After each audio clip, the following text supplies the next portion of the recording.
représenté par le ministre des Affaires étrangères. C'est sous la férule de Firmin Ayessa, vice-premier ministre représentant le premier ministre, que l'accord de siège a été signé entre le secrétaire général de l'APO, Omar Farouk Ibrahim, et le ministre des Affaires étrangères, Jean-Claude Gakoso, en présence du ministre des Hydrocarbures, Jean-Marc Tissertikaya, et le ministre de la Justice, Aimé Ange Bininga. Avec cet accord, le siège de l'APO est relocalisé à Brazzaville.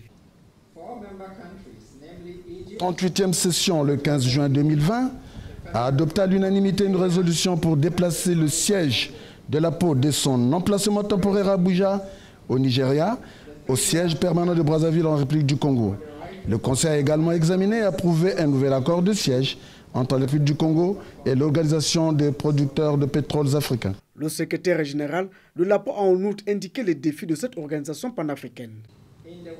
Dans le sillage de la COP 21, où les gouvernements d'origine de ces compagnies pétrolières internationales imposent des restrictions aux investissements dans les hydrocarbures, les compagnies pétrolières internationales n'ont d'autre choix que de se conformer aux réglementations de leur gouvernement d'origine, ce qui entraîne un manque de financement pour les projets d'hydrocarbures. Dans quelques années, les pays africains qui dépendent fortement des investissements directs étrangers pour le développement de leur secteur pétrolier et gazier verront cette source de financement tarir et leur industrie pétrolière et gazière mourra de mort naturelle. Le premier accord de siège a été signé le 7 mars 1990. Pour ce deuxième accord, le gouvernement mettra toutes les diligences nécessaires pour le personnel de l'APO. Notre gouvernement mettra tout en œuvre pour assumer avec responsabilité ses obligations résultant de l'accord siège que nous venons de signer.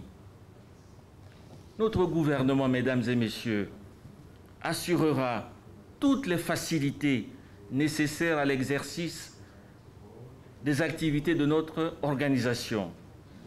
Ce en parfaite harmonie avec ses engagements panafricanistes et avec sa tradition légendaire d'hospitalité.